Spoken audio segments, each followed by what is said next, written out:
Hello, folks. Ryan here with PNW Aqua. Welcome to another Wednesday night planted tank stream. I'm so honored here to have yet another guest from the Pacific Northwest, the inspiration for my new name here. And that's somewhat of a coincidence. I'm certainly willing to have people from across the country or around the world onto this stream if I can do it sometime. But yeah, Mr. Alexander Williamson, most of you guys I'm sure know, but he's a YouTube creator, got a great following on YouTube here. A lot of YouTube channels, fish channels that dive deep into one or two aspects of the hobby, or maybe even more. But in my opinion, Alex, nobody has a broader range than you. I really enjoy your channel. Thanks for being on, man. Yeah, thanks for having me on. I mean, it's always fun to come chat with someone else. And, I got to meet you in person, which is kind of an exception to most people I get to chat with. So yep. That was cool to come down to the club and then at Fishtoberfest. And, I've been in Portland pretty frequently lately. So nice. Well, nice. We're nice. glad to have you down here. And thanks so much for supporting the Greater Portland Aquarium Society and being a part of Fishtoberfest. That was the first one. You gave a talk there. You had a table there. You're, for people, anyone that doesn't know Alex, he's also an artist, and so you were able to, bring some of your art and hopefully sell some there. I saw Ian in here earlier. I know him and his girlfriend Kat. They bought some of your stuff there, and yeah, they've been super supportive, and I mean, I so appreciate it. Like, I see you got one of my shirts with some art right behind you right now, and I appreciate that. Yeah, I really appreciate that. Tonight, actually, or maybe tomorrow, more like tomorrow probably, I'll be doing more, uploading some more art onto the Teespring as just kind of like I think I'm going to officially make it public on like Small Business Saturday, like they call it on the weekend. But I've got a lot of fish illustrations I've done over the years, and that I just haven't done much with. They're kind of in a book or in an archive binder for artwork. And I was like, all right, maybe it's time to put these on something or do something with them. So yeah, I love that. I was just telling somebody, I think it was Rico Stan yesterday, but yeah, my favorite fish in the world, not aquarium fish, because I don't have a river and an ocean, but it's the Chinook salmon. And I kind of went out searching for your art. And then, the first thing I ended up was just on your Teespring page. And then, saw the clockwork salmon there. And had to grab it. Right on. I mean, it's always shaped my life. Salmon have, and Chinook in particular. My dad is a big fisherman. I mean, he goes out to out into the open water past the Strait of Juan de Fuca every year. Usually stays out at CQ or Forks, and then goes out 20 or 30 miles. And he did it, my grandfather did it, and it's just been it's been a big part of the family tradition. And then his dad before that, or his grandfather, so on my dad's side, they were Scottish and they were fishermen in Scotland. So nice. So it's kind of played a big part in that. And then like he goes out to fish, and as a little kid I was kind of like scared of the ocean, because he'd go out in like a little cruddy boat with like maybe like a 14 to 17 foot boat. Well, and the Pacific Ocean is literally the biggest thing in the world, Yeah, exactly. Yeah, exactly. And so we'd go out, and usually for me as a little kid, I was just kind of cold and didn't appreciate it maybe as much. And then later on, I was kind of in awe of even the drive out there and up the Olympic Peninsula, and then like the people that live out there, especially at CQ, I mean, it's the macaw tribal people out there. Like they're the majority in I've that lived in little Washington, I'm on the other end of it, but yeah. for a long time I've never heard of CQ. Yeah, it's a teeny little town. It's and it's mostly macaw Native Americans. There's one hotel there, I think, and two gas stations, like a marina and a gas station, and a little post office. I mean, I think there's maybe 400 people in the whole town, which is really a few miles in every direction. And yeah, it's just a good launch point. A lot of people launch there to go fish out in the Strait of Juan de Fuca, but there and then the other times a year, my dad was a huge fly fisherman, and so growing up, I was always going out with him doing that, and I'd sit in the streams and collect minnows or frogs or newts or whatever if we were out together, and then I guess he got busy. He got promoted at work and he was busier and not able to do most of that stuff as I got older.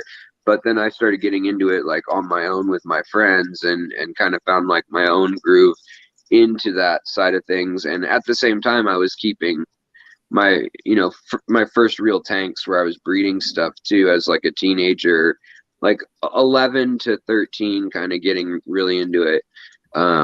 So yeah, I guess it's just that's specifically one fish that's followed me, and we smoke salmon a few times a year and make jerky and do all sorts of stuff.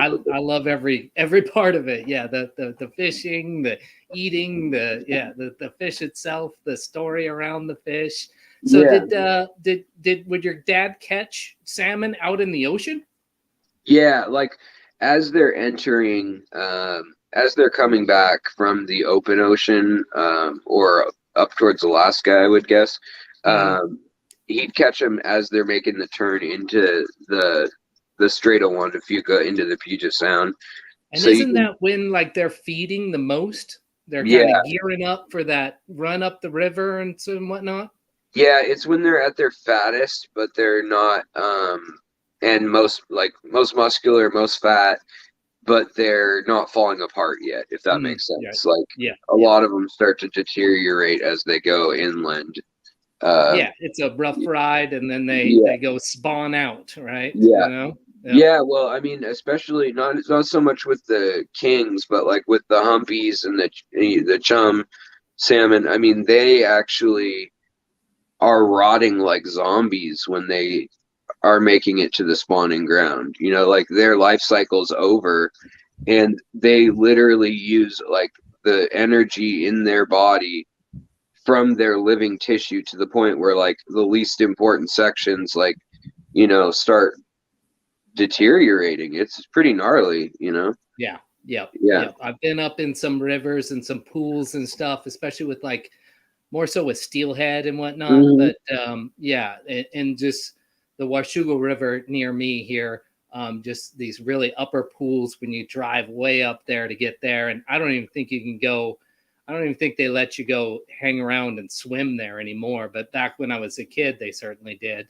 And and then like they these beautiful, fresh, stream pools where you could swim around and they were all spawned out, they were dying, and you could swim around with them essentially. There might be a one that already passed on the shore or something like that. So that was the only thing. And then you get all the bears and raccoons and cougars and bobcats and coyotes that all come to eat. And it also then it fertilizes the entire river and forest. So because rivers obviously they wind back and forth. One year there's a flood and it changes the route or whatever. And wherever that old river is, I mean, there's like feet and feet of mulm and super fertile, rich salmon. I used to whatever.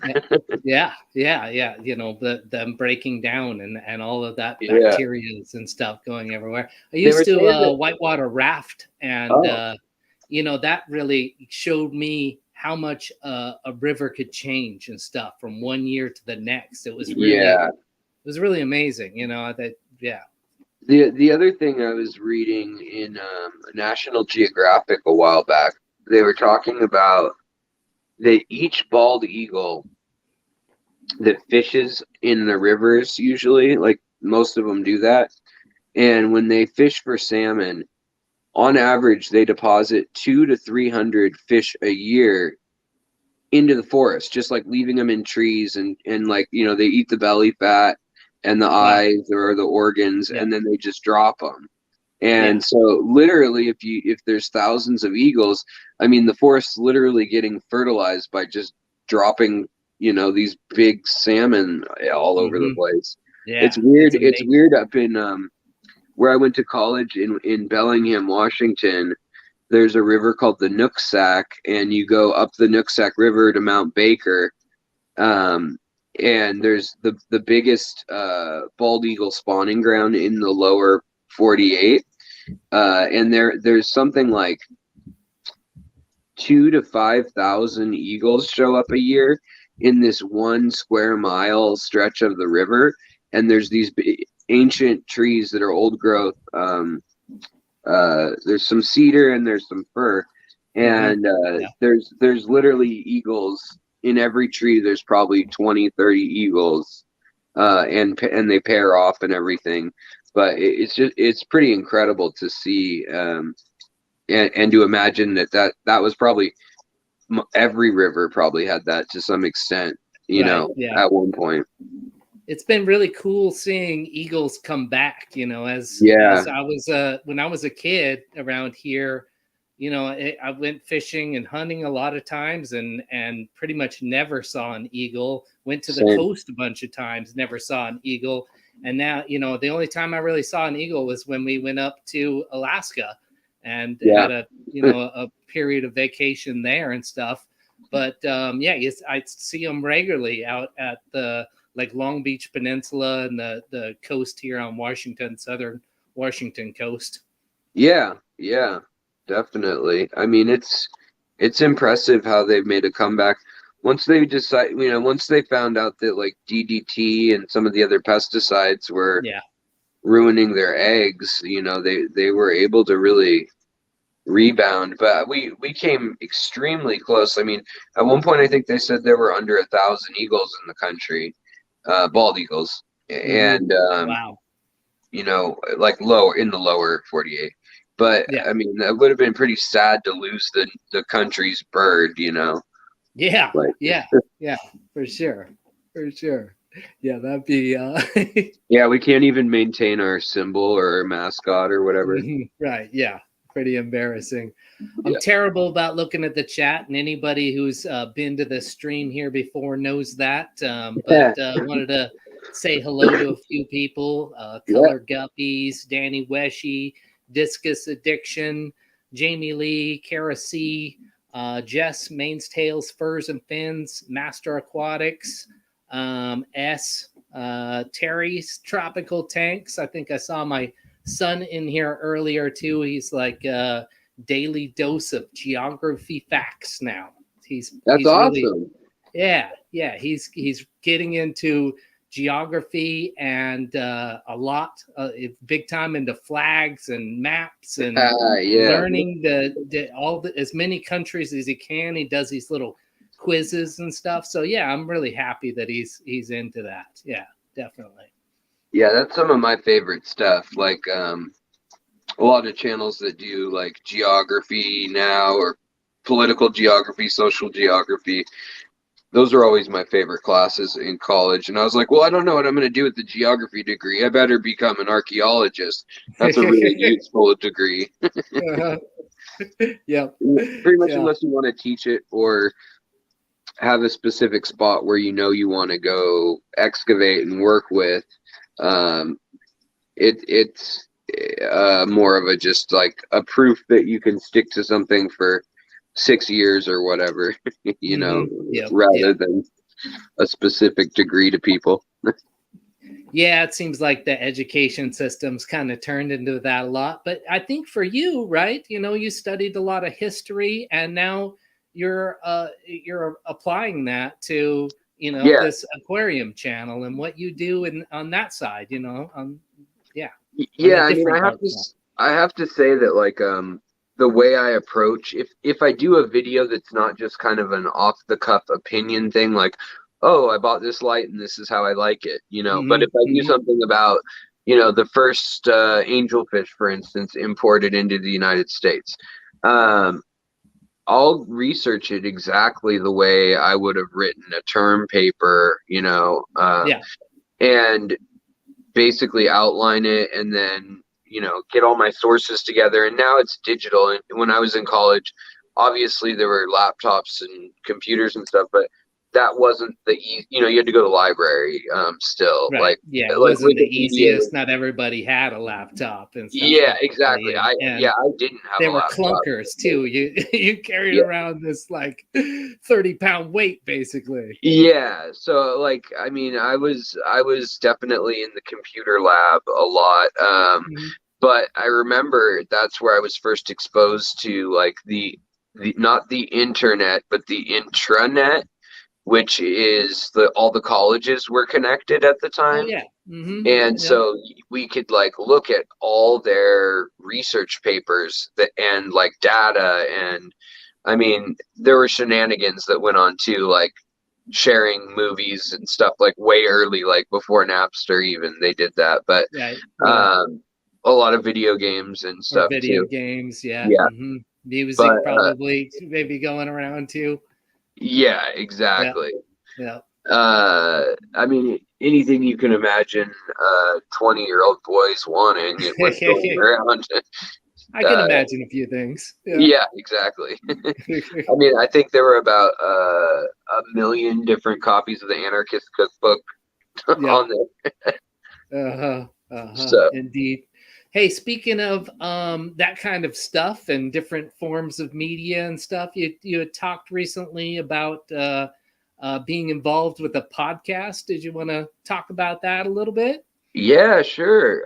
So what happened is, Rob over from the Aquarium Guys podcast, he has a publishing company for audio podcast stuff, essentially, where he bought some, I don't exactly know about all the ins and outs of it, but he basically bought the ability to publish on 30 or 40 different networks that are search engines. So whether that's Spotify or iMusic or iTunes or Apple Music, or I listen to his stuff every once in a while, and I use an app called Castbox, so there's just a ton of them out there, right? So, yeah, exactly. There's a whole bunch of different, like, places to find where they're hosted.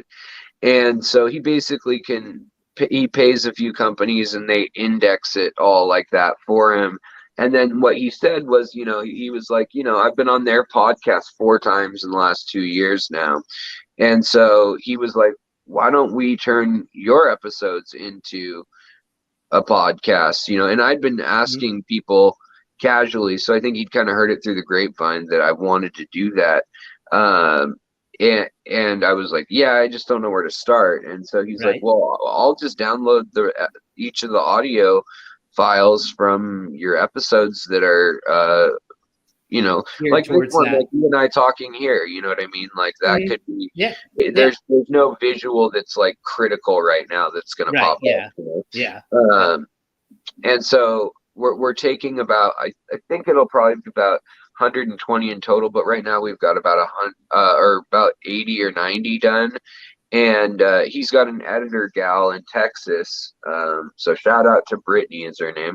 Nice. Thanks, Brittany. Yeah, she's kind of going through them and taking out anything that's a tangent. Just doesn't fit with the podcast format, basically. Yeah, exactly. Yeah.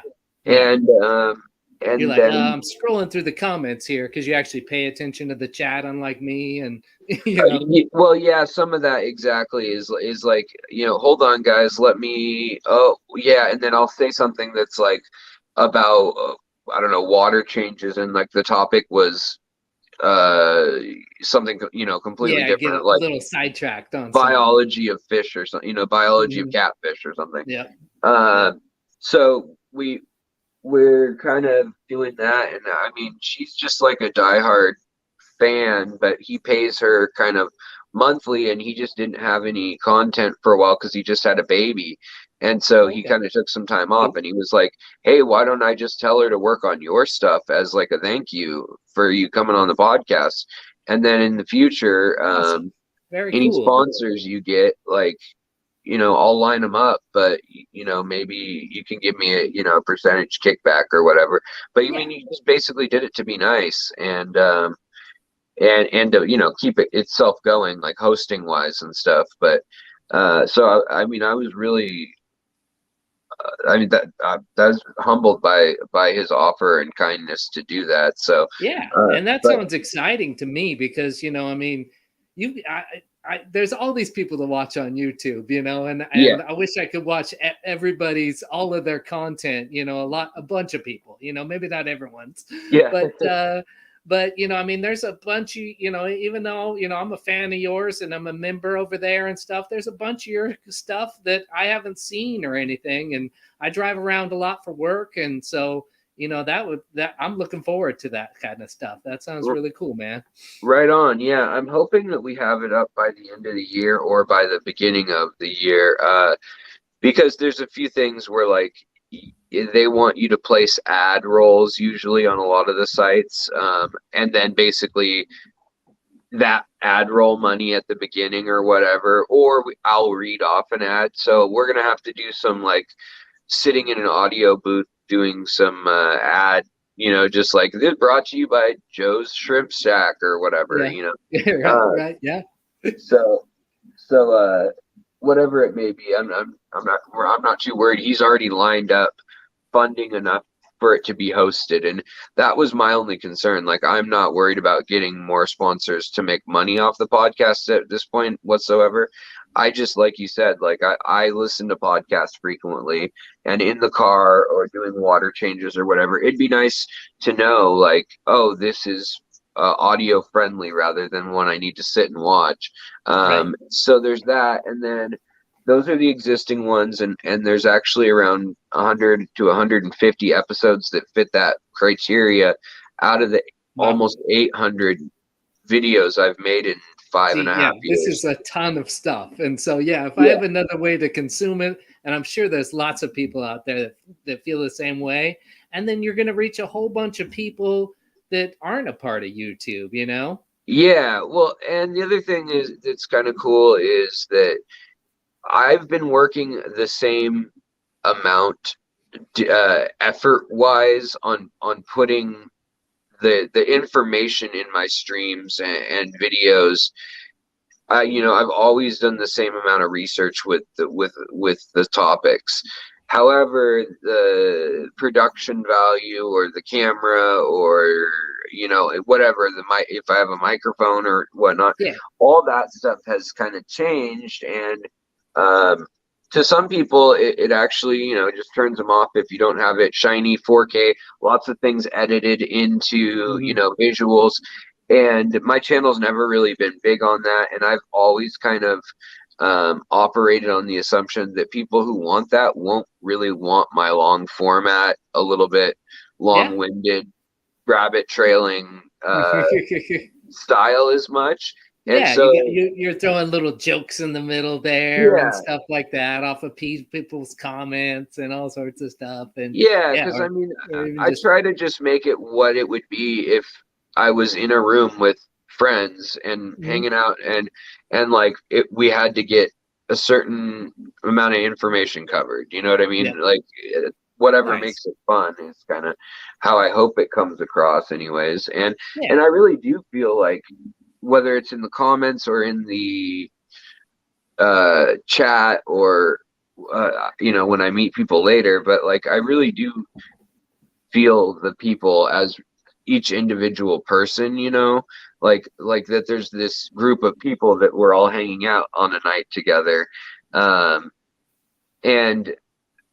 I don't know why, but for some people, I think it's hard for them to conceptualize, like, I'm not just talking into a camera alone or whatever. Yeah. But I've done a lot of like theater growing up and in my teens and stuff.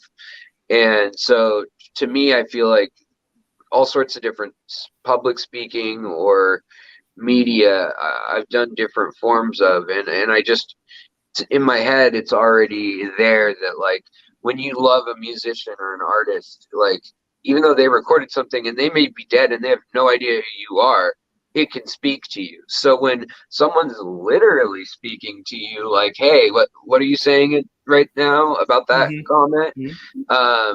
It kind of brings everything to a whole nother level of intensity or intimacy.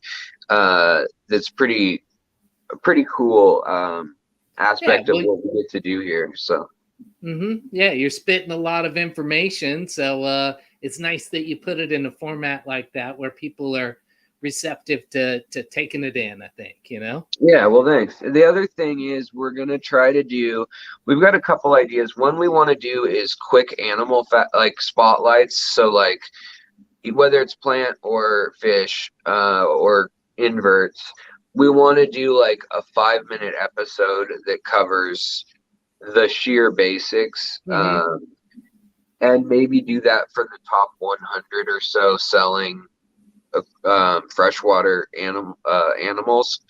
And then just because nothing like that exists in audio format that we can find, there's like episodes where they cover snails for an hour, but that's not really the same thing, you know. It's not the same as like, what do I do with my mystery snail? So we want to do that. And then the other thing that is kind of like on the hot back burner right now, because he's got the newborn and everything, but we wanted to do a thing called fish fight, which was like, you know, like Rob's would come and take one side every week and I would take the other. So it'd be like, could you put a lid on an aquarium? You know, and it's not necessarily our personal opinions even. It's just going to be like spitting all that stuff out in kind of an entertaining way that gets people thinking and stuff. Yeah, my son and I, we were talking about doing a video like that on like Substrate and stuff like that. So I totally get what you're saying. Yeah. I mean, I love it. It's, to me, it's like definitely now become a job the channel has, and so it's a bit of a grind if I were to have to come up with something cute and quirky every week or something, you know what I mean? But when you're in the mood to do that, like, it's really fun. And I've always enjoyed when other people do that, or I mean, people like Foo the Flower Horn, for instance, who always do some interesting editing thing, or you know, like, it's so creative to me that I aspire to feel that way about the editing and the planning of it someday. But yeah, I think I saw Stephen P 2003 in here earlier. You know, I mean, he's one of those. He's one who does that too. Yeah. In fact, that reminds me of, I wanted to ask, you know, talk to you a little bit about some of the aquascaping contests you've done.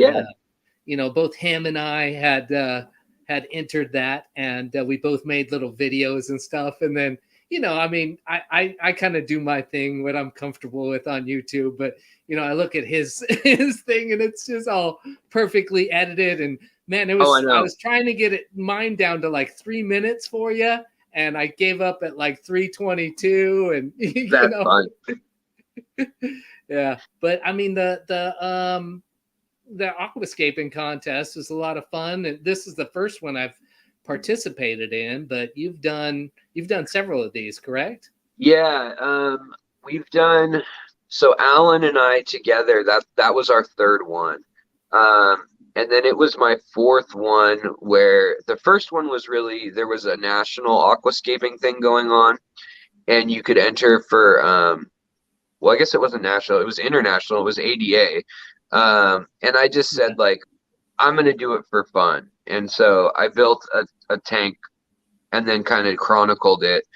And then we kind of reviewed the people who are ranking with the knowledge that none of us would be anywhere near, the top of the heap. And I mean, honestly, to even be near the top, you kind of, it's kind of a given that you need like glass lily pipes and, like stainless steel canister filters hidden underneath. And it's just, you're not going to get away with like using an Aquarium $10, 10-gallon tank and pool filter sand and stuff like that. Well, and I think a lot of those people are people that have, 1, 2, 3, maybe 4 tanks, right? And they're not like us crazy people that have quite a bit more, Yeah. Oh, totally. Yeah, I know. I'm almost at 30 right now. So like give or take. I mean, if you count a 2.5 gallon that has fry in it, then I've got 30. But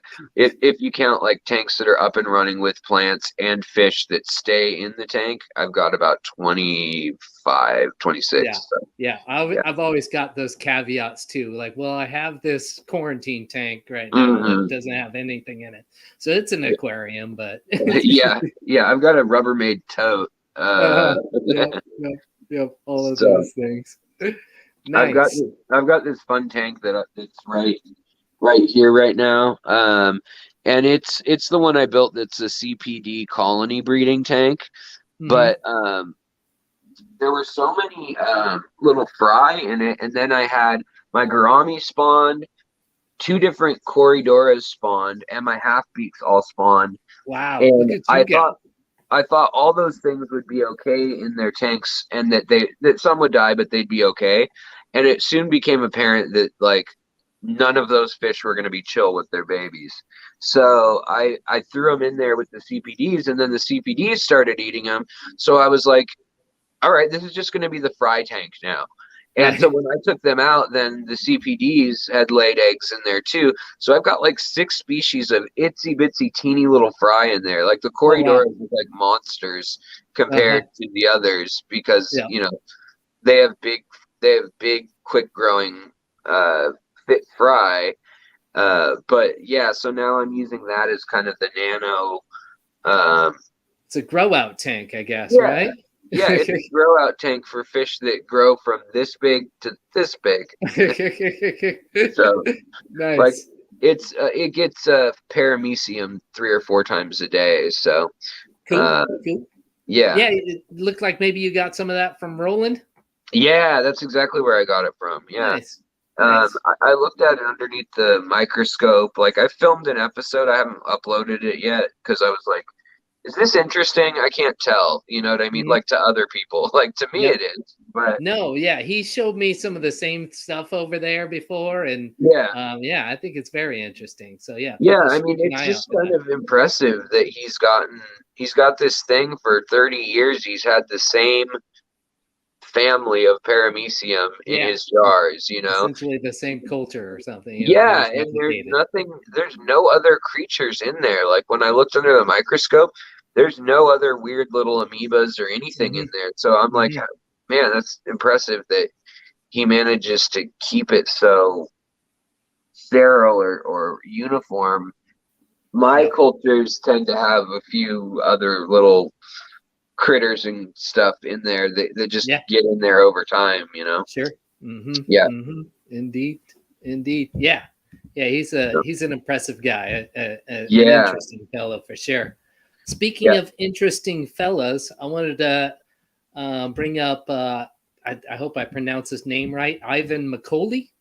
Oh, McCauley. Yeah. He is an interesting fellow for sure. He's 25 years out in the Orinoco rainforest.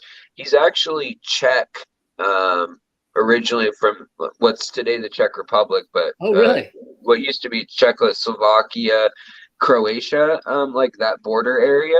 And so I thought he was more native South American or something. So did I. I assumed. Until we became friends, so did I. And it turns out that right after World War II, his family kind of got out of there as quick as they could. I mean, they tried during the war, and he wasn't born yet, but they got out of there, and his parents landed in Brazil, and then they went to Venezuela, I guess, and settled there. And so he kind of grew up in this enclave of Croatian and Czech Republic and Hungarian and kind of like Eastern European resettled folks. And a lot of them spoke German or what was the other? German and Turkish. I don't know. Like it was a weird enclave basically. And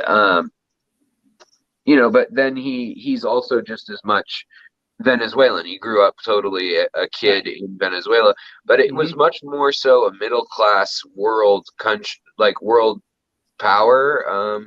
Not that it was like in the top 10 or anything ever, but it was just as modern and happening as any other place in the world. You're talking about the Czech Republic or? No, the Venezuela. Okay. Yeah, Venezuela itself. Okay. But then in the 80s through now, there's been so many revolutions and coups and just issues. And so Ivan was saying that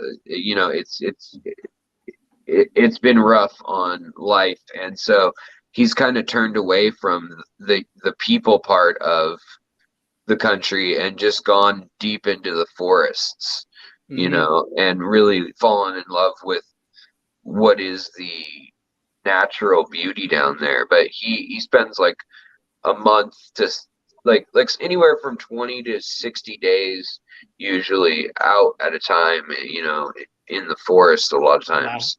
Wow. So, in the jungle. Yeah. And I mean, he knows enough tribes now too from his travels that he'll bring them supplies, when he comes and stuff.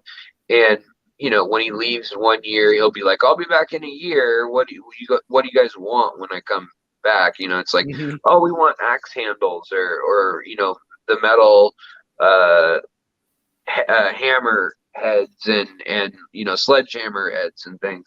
So like it's kind of interesting stuff that he's bringing, and then in return they'll cook food for him or let him stay out there and whatnot, So be peaceful with them, whereas a lot of people who hadn't built that relationship, they would be threatened, and I'm sure he probably had to go through some of that at first to, prove himself and whatnot. Definitely. I mean, it's really sad what's going on down there, but essentially, I mean, they try to protect them, the indigenous groups that are still tribal. And there's this notion that like there's these tribes that aren't contacted and that they don't know about the outside world. And that's not true anymore. There are tribes that do not come into contact directly with, people who are in the cities, but they come into contact with the other tribes that happen to be wearing T-shirts that say like Nike or whatever, and so snails. Yeah, exactly. Yeah. So through trade networks and things, they're aware of the world. It's just they've chosen to not change the way they live. And so like Peru is really trying to encourage them to not be bothered and, making it actually like a these very people want to live this way. Let's let them do so, Yeah. And other countries throughout time have tried very hard to get them to assimilate, like force their kids to go to boarding schools and take their kids, send them 1,000 miles away, make them learn, Portuguese or Spanish or whatever, and not allowed to use their native language. And he's not at all immune to their perceptions of European or colonial, like city folk members of society, you know, were those people who look like him came and screwed those people over. So that's why, you know, it has taken him a long time to build those relationships. And Sure. like he brings, he said usually when he goes out there, he'll bring like an entire backpack of cigarettes and booze from the city, because you got border guards, you got like Coast Guard that's on the Orinoco River with these machine guns mounted on their boats, and he said they're not really, like, he had to be very careful what he said publicly because he's living in Venezuela still most of the year. Yeah, but he doesn't need to put himself in danger about what he says about different groups of people. But it's straight up the Wild West when you go out into western, like the deep river of the Orinoco. There you've got everything from cocaine being smuggled from the foot of the Andes out into the cities, you know, to head to Europe and Africa and Asia. And then you've got illegal mercury and mining equipment and stuff coming in from Suriname and Uruguay and Guyana, and then you've got all the animal species being poached or sold legitimately or whatever, you know, coming and going all through those back channels, as well as a lot of, unfortunately, slavery and people smuggling, where they'll go into native villages where there's only, say, 20 or 30 natives left. They'll kill the 5 or 6 able-bodied men that are, you know, of fighting age, and they'll take the women, children, and young boys, and basically bring them to mining camps and say you're working here now, you know. Yeah, and there's a long history of that, you know, wherever things have been settled throughout the world, but unfortunately, in this day and age, you know, these poor people are still going through that stuff, and and so it's something that definitely we want to empower those people. So he and I have started a nonprofit called the Green Earth Alliance, and we want to incorporate the hobby and the love that people like you and I and other hobbyists have of fish, and research and preservation. And what we want to do is set it up so that you can come on the website of Green Earth Alliance, and any whether it's a native or indigenous project that's doing preservation, or whether it's a university that's studying new species of Corydora, or a grad student that just needs illustrations done for their dissertation of identifying some new species or whatnot.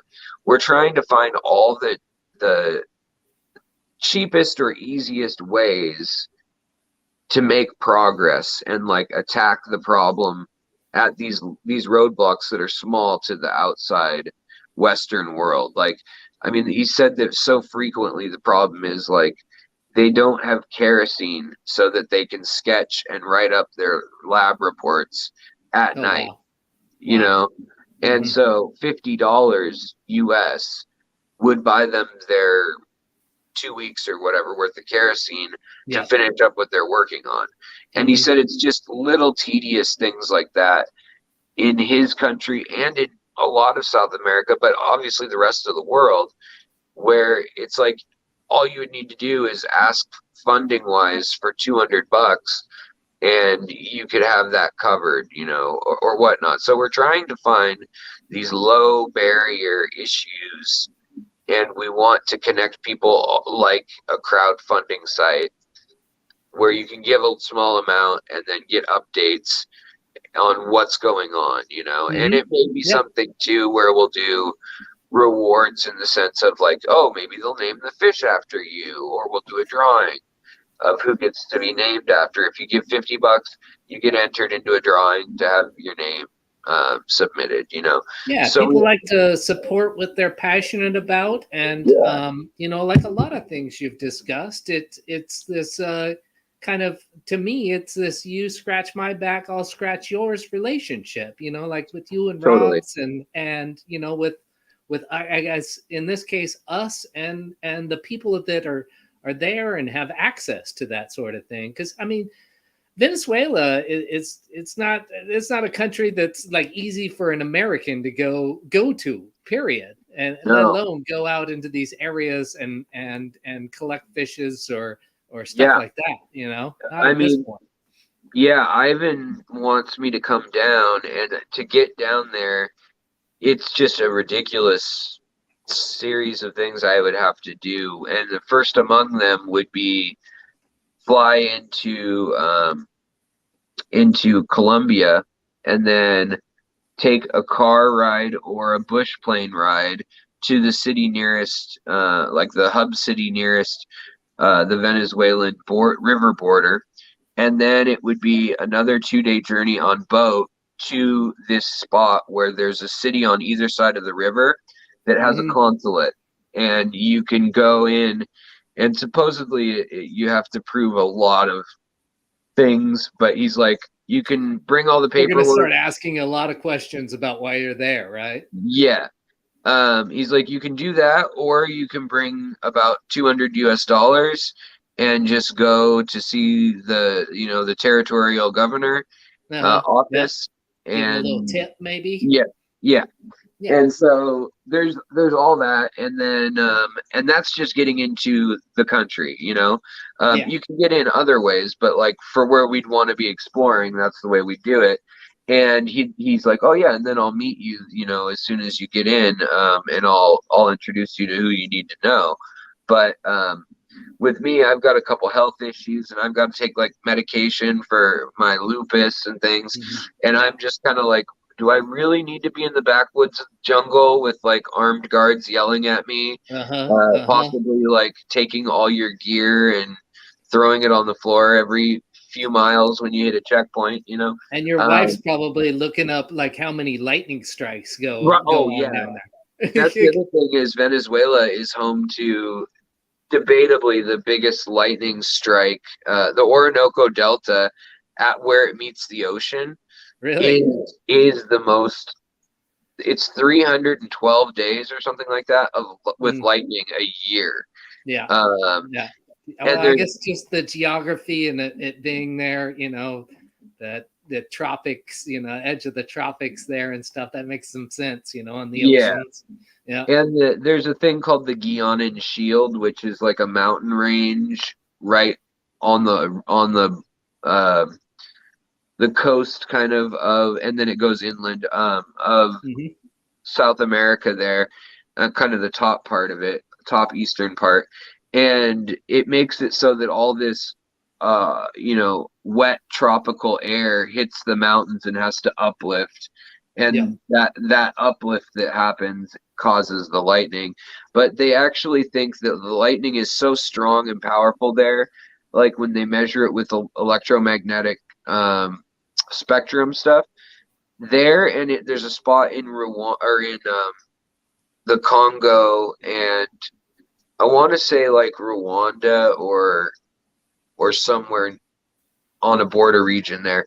But in any case, there's another spot Central West Africa. Yeah, where it's also a very dense jungle. There's some mountains, and then in the wet season especially, it's just miles of shallow, warm water that's evaporating all day long and turning into thunderheads. And the other issue is that when they take they take a sensor and they test the air, there's an insane amount of methane in the air from the decomposition of everything in the river, basically. Oh, okay. And so there's sulfur and methane in high amounts, and obviously that's flammable.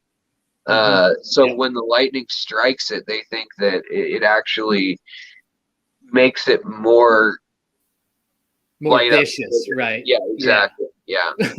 more badass. Yeah, man. More badass. Well, you don't need any more of that, man. That's incredible that I'm so happy that you're here to talk to us today. Well, and you know, if you live in Portland, you know how rare it is in the Northwest to really get a lightning storm per se. Like we get a few a year, but it's not Yep. Yep. Not like Florida or anything. Yeah, I think my son actually asked me like how it happened and stuff, and I said, well, you know, he was out on his balcony, and yeah, he got struck by lightning, you know, and I remember you showing the video of all the burnt nail heads and stuff. Yeah. Oh yeah, you remember that. Yeah. And then yeah, he has to ask, you know, well, what was he doing out there? And I'm like, well, I bet he was watching the storm, you know? Yeah. I mean, yeah, I mean, that's what we do here. It's rare, and you check it out. It's cool, you know, it's interesting. And the weird part was there hadn't been any lightning yet. I went out there and it was a big ominous anvil cloud over, and usually you get the light pollution that's kind of orange, because I lived right in the heart of the city at the time.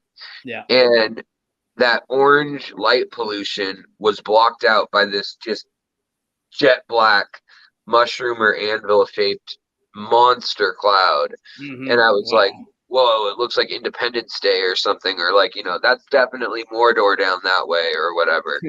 Yeah. I mean, even in the dark, you could tell that there was some big thing over there. And so, yeah, I was out there just kind of gazing at it, like, just like, gee, like with my hand like this, leaning on the railing, and then boom, you know, lights out. So, wow. Yeah. Amazing. So we were talking about, you know, Ivan, and then, you know, kind of on that same subject, you know, I know you've been working on potentially getting Lawrence Kent to come talk on your channel and stuff like that. Yeah, I'm excited about that next too.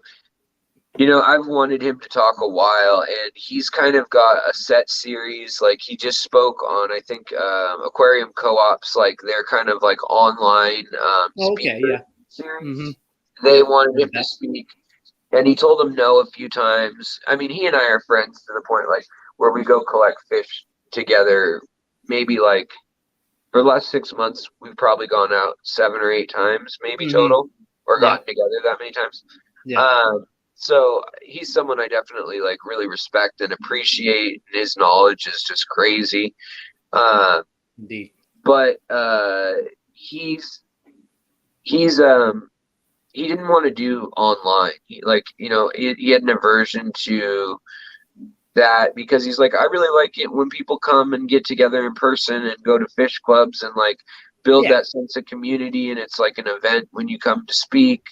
But beyond that, I mean, the guy's 60 years old, and it's also a matter of like, well, you know, he gets paid $500 or $1,000 to come speak at these clubs, and if you tell your speech on the internet, then who's going to invite you to come hear the same thing again? And so that's also something I've thought about, because I wanted to film when I came to Portland. I wanted to film it. And so it's going to be my goal. By the way, I love your talk. And anyone who's listening to this now that hasn't heard that and wants to hear the history of our hobby, you know, I definitely recommend they go watch Alex's video. Oh, thank you.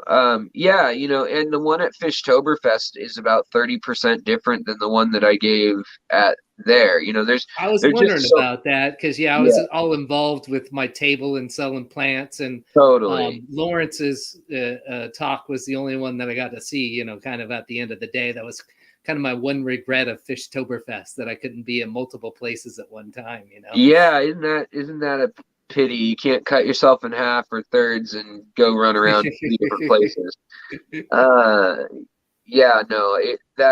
That aspect of it was kind of rough for me too, because, you know, like you said, I had a table with my art too, and I brought that like spur of the moment, like, well, I guess I've got these prints, and then I went to Office Depot and I spent $100 on like the heaviest stock paper they had, and double printing black ink, like running it through the printer twice basically, to get it to look like a decent print. And so I did that, and then brought a couple other prints that I had existing, but that was spur of the moment. And I have to thank everybody who came out, because I was expecting maybe 5 or 6 people would want those.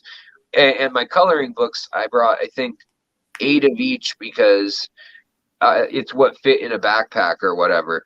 But those all sold, and I was like, oh my gosh, those don't even necessarily have anything to do with fish, you know.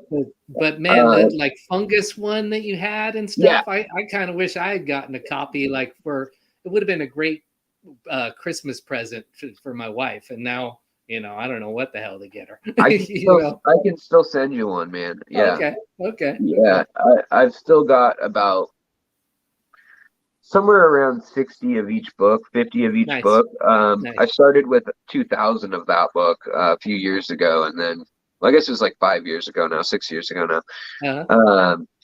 Yeah, right before I started getting more involved with the YouTube channel, I'd done 2 adult, and I say adult, but I just mean highly detailed artwork that kids might get frustrated with. You know what I mean? Like some kids will color it and be happy, but others are like, I can't follow all these little, you know. Lines. Yeah, there's a million little boxes to fill in and decide which colors you want to put in those areas. And it's not your average Mickey Mouse coloring book here, folks. Right. And the one I did first was called the Psychedelic Coloring Book, and that was like over 10 years ago now. And that one was a lot of tattoo artwork that I had, like leftovers from sleeves and back pieces and stuff like that that I'd done. And I was just on a whim kind of did it when joking around with some friends. And then literally that next year was when everyone and their mother had a copy of a coloring book. They got real popular. Yeah.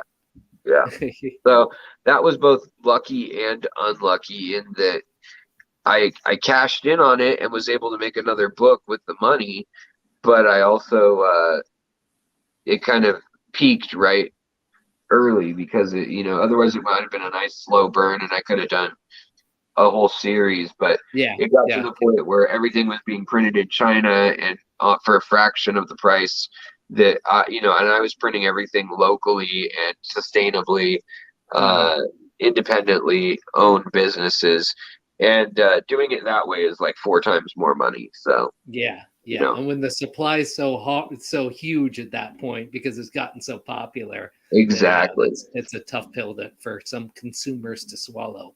Oh, 100%. Yep. I don't know. We're kind of wrapping things up here. I usually do about an hour, but there was one thing kind of more on a personal level. I know you did some videos about lighting, aquarium lighting recently. And I have a 40-gallon breeder, just Aquarium tank that I call the plant farm, where I you know, essentially use that to you know, propagate plants for like the club and for my other aquariums, and probably want to sell some at some point too. Probably gonna need to do that a little bit more as things are blowing up. But I had used this you know, is basically an indoor grow light, you know, on that tank, and it wasn't really, you know, made for an aquarium, of course, but it's a really powerful light, has a nice spectrum to it, you know, and it's been doing great for me. I had to kind of build a little stand to rig it up and stuff, but I noticed recently when it fires up, like it's flashing as it's coming on. So I think it's probably going out the door. So I didn't, you know, part of the fun is doing all the research to figure out what light you're going to spend a bunch of money on. But, you know, I figured I got you here and you've talked about this somewhat recently and looked at some of this stuff. Any advice for, you know, if I do need to switch it out, what to maybe go with as far for like a 40 breeder like that? Yeah, I mean, I think that honestly, unless you're doing really high end stuff like Uriel Cowlins and like blood vomit and like, you know, I gave up on a lot of that stuff already, you know. I'm going through a bunch of different stem plants in that aquarium for the most part. And for the most part you can get all that cooking real good with like what I have here, which is just that's one Fluval 3.0 on a 40 breeder. it only will grow about half of the tank. The cast on it, the angle of refraction is pretty garbage, honestly. But the control, the light, the lumens, all that stuff is fabulous. And also it's got the timer built in. You don't have to buy that. You can sync it up to your phone, and you can sync every other light that's Bluetooth enabled and Fluval through one app. But you can mimic, like, you can actually now download or upload, I guess, the preset of, like, you want African rift cichlids. Well, here's the schedule. Like, here's what they measured there with the PAR meter out in Tanganyika or whatever. But I think some of that's cool for like a biotope thing if you want to do that. But when it comes down to it, the most important thing to me is when you look at it, like, how does it look? Just the most basic, like, does it look clean to you? Because you could grow lights, you can grow plants in pretty much stark red and blue. I mean, like this. Hold on. Like that, Yep. And it makes your fish look terrible. Your plants, you can't tell what's going on with the color. And so to me, like, they'll eat it up. Yeah.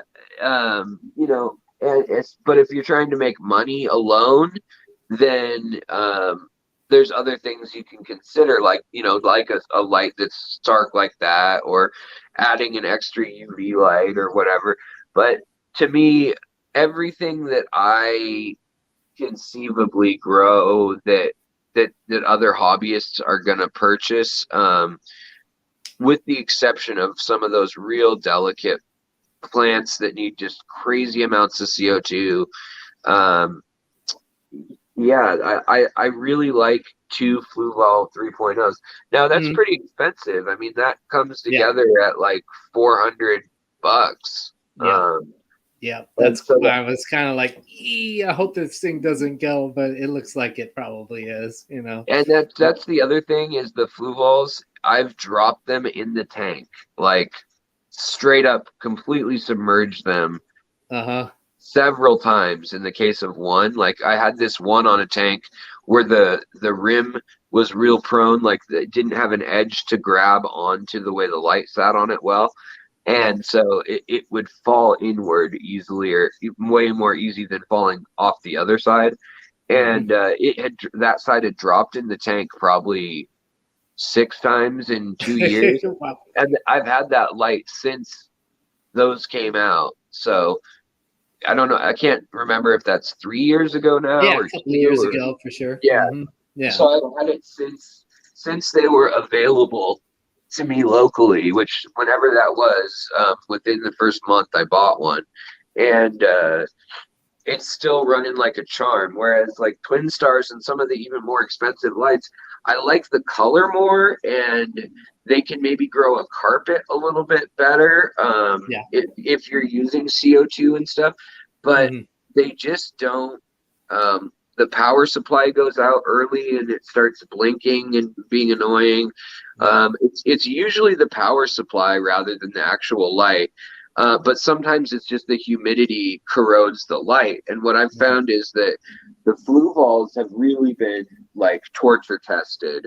But other than that, I mean, I would say that the other lights that Higer makes pretty good lights that are pretty cheap that I like. And Nycrew, their higher end lights are also pretty good. In my and Beams Work for that matter.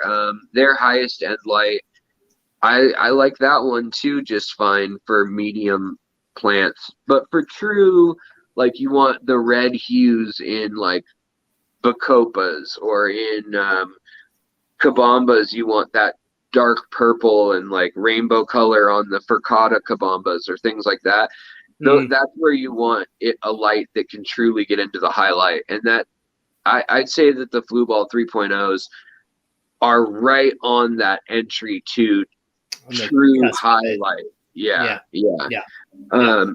But the other thing you can do, which I did on which I'm doing on this tank here now, is you can put the one Fluval light on it, And then you can grow like here I'm growing like really nice red root floaters that have quite a bit of color on them and everything. And then I'm growing the kabamba. Like here you can actually see it's got pink on it. And so yeah, this, oh wait, right, am I showing it? There we go. Yeah. This actually has pink, the Furcata version. So it's kind of cool that it actually can grow that where the light's under it, where it's right under the light, but then everything on the far side is going to be sword plants, crypts.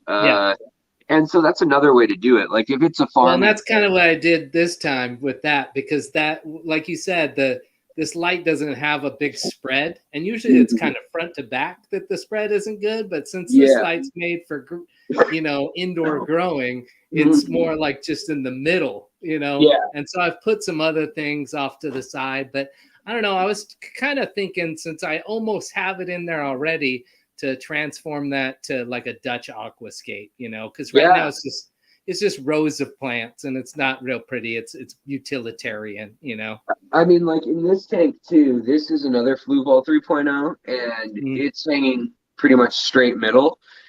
And there's all sorts of hornwort and sawassertong and just like slow growing plants all over. But this light, I mean, is just it's cooking in here. I mean, you've got all sorts of little crypts and little other plants, nymphoides, lilies, and is that pearlweed down at the bottom there? Or? Yeah. There's pearlweed, there's sawassertong, there's hornwort, there's kabamba, there is elodia and parrot feather. There's a bunch of kind of weedy plants in there, and then this is where my trifasciata apistos are, but also my Maldoa shrimp are in here too. Nice. And also a bunch of Siphodons. But I never have to do water changes. But there's enough plant growth in this tank that it really this cleanses everything. So I just will take 2 handfuls of the hornwort out. Yeah, and that will literally take, any nitrates that could have been acquired in the last month. That's going to take probably, if I had to guess, in a 20-gallon long, if I didn't do anything with the fish load, the nitrates would be at 40 to 50 parts per million by the end of the month. Like if I did nothing. And I can keep it at literally 0 the entire time just by taking out, 2 fistful of hornwort every. It's amazing what a fast growing plant will do. My son's tank was this 20-gallon. It's just on the opposite side of the camera here, actually, because this used to be his bedroom. It's now my office and the aquarium. Long story, but anyways, that tank, we went like 2.5 years without doing water change in it, and it had like massive colony of guppies and cherry shrimp in there. Right on. Just hundreds of them, and it was just by scooping out duckweed, man, and topping it off, and that's all we ever did to it. It's really was quite the lesson. I mean, and that's the other thing is that this is the Fluval 3.0, and there's duckweed all over, and there's a canopy of the hornwort and kabamba. Yeah, you can still, I mean, you start to lose colors down here. But I mean, you can still see the lily has pretty nice bright purple and pink and yellow colors. It's pushing through a lot of that, which is impressive. So if you clean the duckweed once in a while, I mean, it lights it really well. On a 40 breeder, the penetration of the light is a little more subdued. But I mean, what you can see here, like this is definitely it'll pierce all the way to the bottom of the tank and grow most stem plants, at least to the point where they'll figure out I need to reach, I need to reach up and go for that light, because a lot of people think you need the light right over the plants, and then they do that, and then the plants don't grow tall at all, and it's because they have all the light they need, so they don't reach, they don't They don't strive for more. They just stay like these squat little bonsais. We're cool here, man. What are you giving us crap for? You know. And meanwhile, us Aquarius are like, what's going on in there? Why don't you like my water? Yeah. You know, and then but where it's rough is like this tank here is like 29 inches tall, and that the flue ball will line it up to the bottom, but like I'm only growing like Val and some Crips and stuff at the bottom of that one. So this one here is a 90 gallon, so it's really same tall. Deal, tank. Yeah, for sure. Indeed. So I mean, I would say I'd do that. The other thing that I really liked doing, and I did it on that tall tank for a long time, was I got Cree LEDs, CREE LEDs, and that's used those before.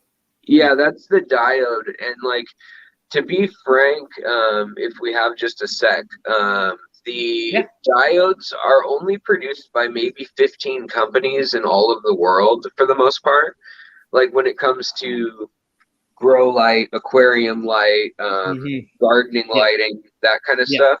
A lot of electronics are like that, like computer parts and phones even, and when it comes down to it, it may be that there's only like 8 companies that truly make resistors, and they're all in like China or something, for some purpose.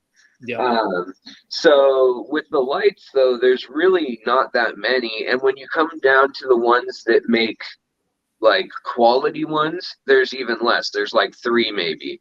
So it's kind of funny how like Kessel and Twin Star and Chiros and Do Aqua and ADA all have lights that share the same manufacturer of the diode.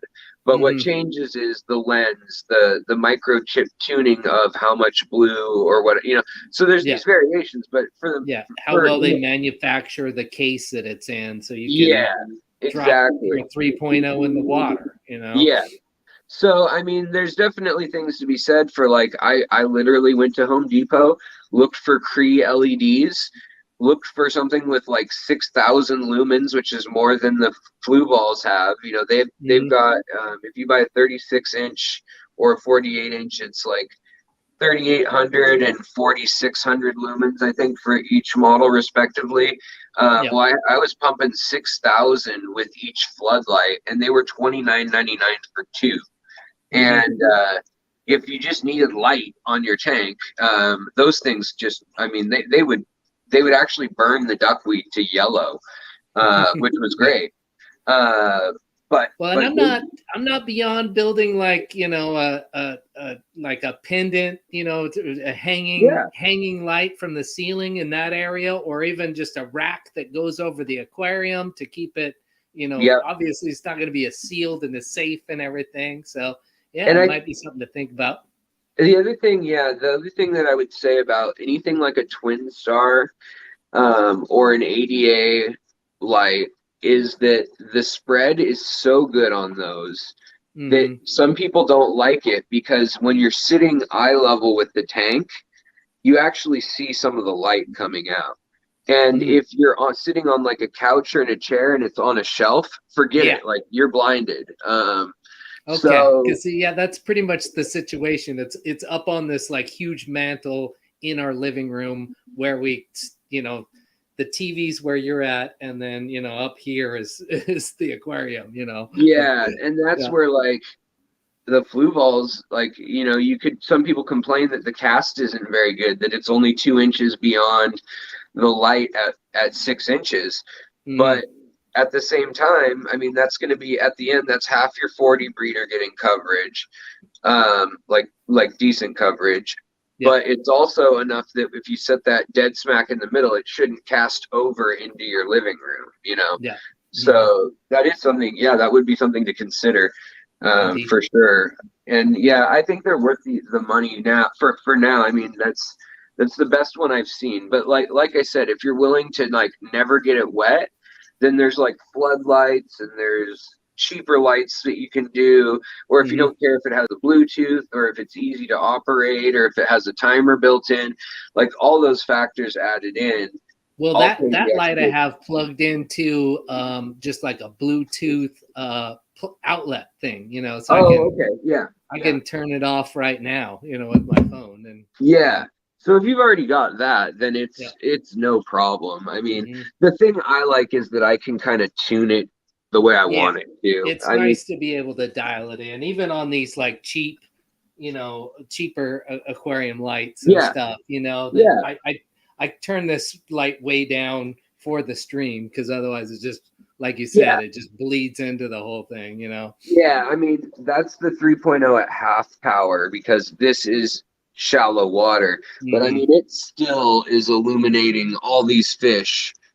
Like, I mean, they glow under even half power. But what I like about the 3.0 is that half power doesn't, like, a lot of times when you go to half power, it only changes the white diodes, and the other ones don't have as many lumens anyways, the red, the blue, the green. And so they assume that you don't need those changed, and they just turn half of them off or a third of them off. And then the white is what changes the power throttle. Right. And then you just end up with a weird tinted like disco of a tank. I mean, like, here, I'll show you with this one right now, just so people know what we're talking about. But like that's half light, and you can see how it's like purple and red. It's almost like it's all the reds and blues are still all cranked up. Yeah, exactly. Compared to normal. That's another nice thing about that 3.0, that it has all that adjustability to it. Yeah. So yeah, that's what I'd say. In my long-winded rant. Now I'll shut up. Nice. I like how we had like 5 minutes left to get to an hour, and then I get Alex on a 20-minute talk about lights, man. I appreciate it. I appreciate that. I appreciate you being here.